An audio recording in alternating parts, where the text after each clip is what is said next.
શહેરમાં છેલ્લા ઘણા દિવસોથી એક મુદ્દો જે ખૂબ જ ચર્ચાનો વિષય બન્યો છે.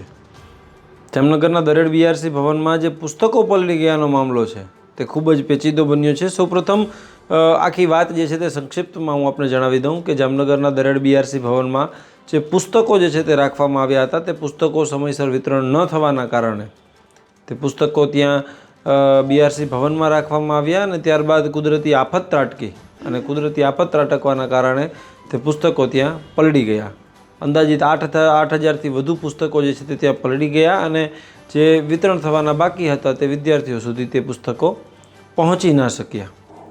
ત્યારબાદ મીડિયામાં અહેવાલો પ્રસિદ્ધ થયા અને મીડિયામાં અહેવાલો પ્રસિદ્ધ થતાની સાથે જ જે આ બાબતની ગંભીરતા લેવામાં આવી અને ગાંધીનગર કક્ષાએથી જે તપાસના આદેશ આપવામાં આવ્યા કે આ જે પુસ્તકો પલળ્યા છે તેની પાછળ કોણ જવાબદાર છે તેની તપાસ કરો. ત્યારે જામનગરના જે જિલ્લા પ્રાથમિક શિક્ષણ અધિકારી છે તેમના દ્વારા જે એક તપાસ સમિતિની રચના કરવામાં આવી, જેમાં તપાસ સમિતિમાં જે કુલ 4 સભ્યોની જે છે તે નિમણૂક કરવામાં આવી. 4 સભ્યોમાં જામનગરના મહાનગરપાલિકાના શાસનાધિકારી તેમજ તાલુકા પ્રાથમિક શિક્ષણ અધિકારી અને અન્ય 2 સભ્યો એટલે કે કુલ 4 સભ્યોની સમિતિ બનાવવામાં આવી. ત્યારબાદ શાસનાધિકારી દ્વારા તપાસ ચલાવવામાં આવી. એ તપાસ જેના પર ચાલતી હતી તે વ્યક્તિ દ્વારા 4 થી 5 દિવસની રજા માંગવામાં આવી. એટલે જિલ્લા પ્રાથમિક શિક્ષણ અધિકારી દ્વારા તે વ્યક્તિને 4 થી 5 દિવસની તેની રજા મંજૂર કરવામાં આવી. એટલે કે 7 દિવસમાં જે રિપોર્ટ જે તૈયાર કરવાનો હતો તે રિપોર્ટ રજાઓ મળવાના કારણે જે લંબાતા તહેવારો વચ્ચે આવી જતા તે રિપોર્ટ અંદાજિત 1 મહિનાથી વધુ સમય વીતી ગયો છતાં પણ તે રિપોર્ટ સબમિટ થયો નહીં. શાસનાધિકારી દ્વારા જેના પર તપાસ ચાલી રહી છે બીઆરસી કોર્ડિનેટર, તે બીઆરસી કોર્ડિનેટર પાસેથી જે આધાર પુરાવાઓ જે માંગવામાં આવ્યા તપાસના ભાગરૂપે જે આધાર પુરાવાઓ તેમને રજૂ કર્યા તે આધાર પુરાવાઓની ફાઇલ જે શાસનાધિકારી જે રીતે જણાવી રહ્યા છે કે તે આધાર પુરાવાની ફાઇલ તેમને ડીપીઓ કચેરીમાં જે છે તે રાખી હતી. ત્યારબાદ ડીપીઓ કચેરીમાંથી તે ફાઇલ અચાનકથી જે ગુમ થઈ જાય છે અને જેના પર તપાસ ચાલી રહી છે તે વ્યક્તિ પાસે તે ફાઇલ પહોંચી જાય છે.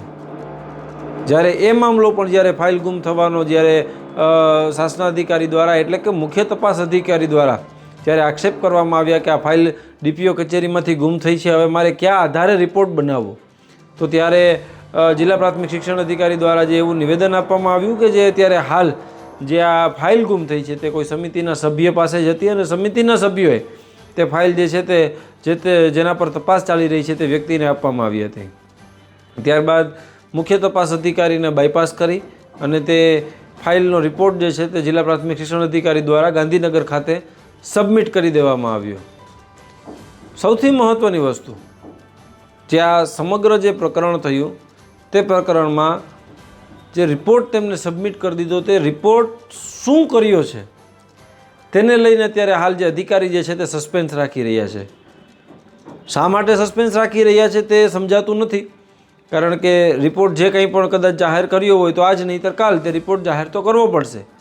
પરંતુ તેમને પૂછવામાં આવ્યું, મેં ટેલિફોનિક તેમની સાથે ચર્ચા કરી, રૂબરૂ તેમની સાથે ચર્ચા કરી, તો તેમને એમ કહ્યું કે ભાઈ મને જે ઉપરથી સૂચનાઓ મળી છે હું આપને કહી રહ્યો છું કે જેમાં પગલાં લેવાઈ જશે ત્યારે તમને અમે કહીશું કે આ પ્રકરણમાં આનીને આ પગલાં લીધા છે કે નથી લીધા, વોટેવર જે હોય.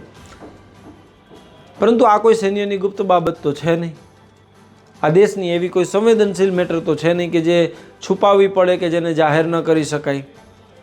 ગાંધીનગર કક્ષાએ જ્યારે મેં તેમના કોઈ અધિકારી સાથે મેં ટેલિફોનિક ચર્ચા કરી ત્યારે તેમને એમ કીધું કે ભાઈ આ રિપોર્ટ જે શું કર્યો છે તે તો તમારા જિલ્લા પ્રાથમિક શિક્ષણ અધિકારી અથવા તો જિલ્લા શિક્ષણ અધિકારીએ જ કહેવાનું હોય, કેમ કે જિલ્લા કક્ષાએથી રિપોર્ટ થયો છે ને ત્યાંની માહિતી ત્યાંના અધિકારી જ આપશે, અમે થોડા આપશું.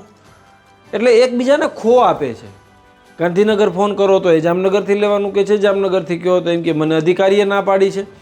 એટલે એટલું બધું સસ્પેન્સ શા માટે રાખવામાં આવે છે તે સમજાતું નથી. ત્યારબાદ 1-2 દિવસ પહેલાં NSUI યુથ કોંગ્રેસ ગઈ, તેને કચેરીમાં જઈ અને સટાસટી બોલાવી અને અધિકારીને રીતસરના તતડાવ્યા જિલ્લા પ્રાથમિક શિક્ષણ અધિકારીને.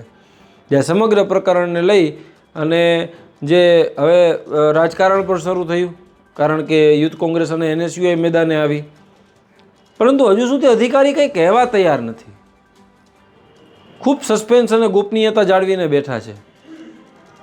કદાચ આ ગોપનીયતા કદાચ તેમને તે ફાઇલ ગુમ થવાના સમયે જાળવી હોત તો ફાઇલ ગુમ ન થત અને તટસ્થ રીતે તપાસ થઈ હોત.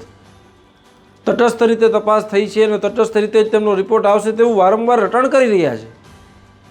પણ તો કહેવામાં શું વાંધો છે ભાઈ? કહી દો ને કે આમ નહીં આમ ફાઇલમાં રિપોર્ટ કર્યો છે. હવે જે પગલાં લેવાના છે તે ગાંધીનગર કક્ષાએથી લેવાશે, કે નહીં લેવાના હોય તો નહીં લેવાય. કોઈના કહેવાથી કોઈનો રિપોર્ટ તો બદલી નથી જવાનો ને. પરંતુ વારંવાર જે એકને એક વસ્તુ છે જે આટલી બધી પ્રકાશિત થઈ છે, જ્યારે 8,000 જેટલા પુસ્તકો જે પલળી જાય તેનો જવાબ તમારી પાસે ન હોય, એ બેદરકારી તો નહીં ચાલે સાહેબ. કારણ કે પુસ્તકો છે એ સરકારી શાળામાં ભણતા ગરીબ માણસોના જે બાળકો છે તેમના માટેના પુસ્તકો છે. આ સરકાર જે પુસ્તકો આપે છે ત્યાં મારા અને તમારા ટેક્સના પૈસાથી જે આપણે ટેક્સ ચૂકવીએ છીએ તે ટેક્સના પૈસાથી આ પુસ્તકો આવે છે.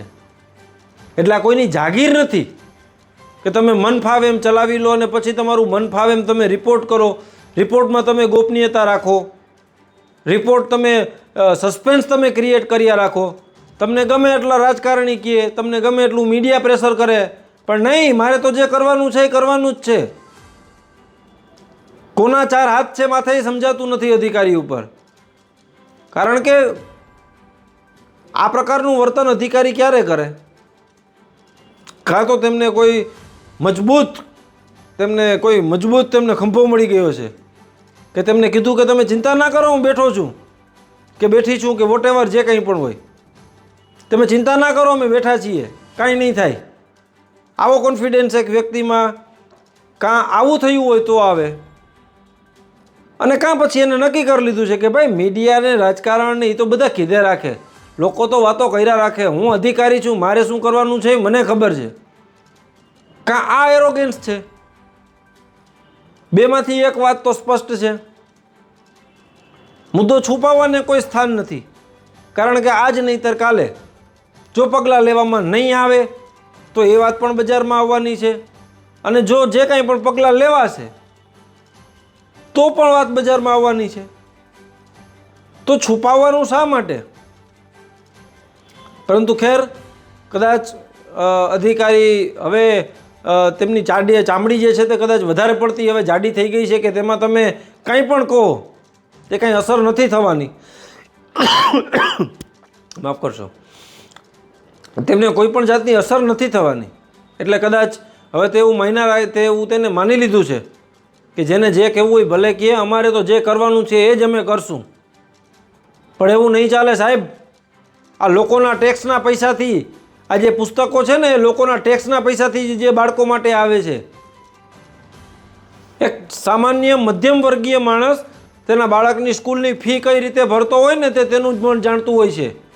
કદાચ તમારા 2 લાખ રૂપિયા કે 3 લાખ રૂપિયા પગાર હશે, વોટેવર જે હોય, એટલે કદાચ તમને આ પરિસ્થિતિની ખબર નહીં હોય કે એક સામાન્ય બાળકને પુસ્તકો ન મળે, સરકાર તરફથી જે મળવાના પુસ્તકો ન મળે ને તેના મા બાપને જો બહારથી પુસ્તક તેમને લઈ દેવા પડે ને તો ત્યારે તેની શું પરિસ્થિતિ થાય ને કદાચ તમને ખબર નહીં હોય. એટલે વહેલામાં વહેલી તકે રિપોર્ટ તમે જાહેર કરો. રિપોર્ટ જાહેર કરવામાં કોની લાજ શરમ નડે છે તે કદાચ કંઈ નડતી હોય તો તમે એ કહી દો, પરંતુ વહેલામાં વહેલી તકે રિપોર્ટમાં શું છે એ માહિતી આપે તેવી અત્યારે લોક લાગણી છે. નમસ્કાર.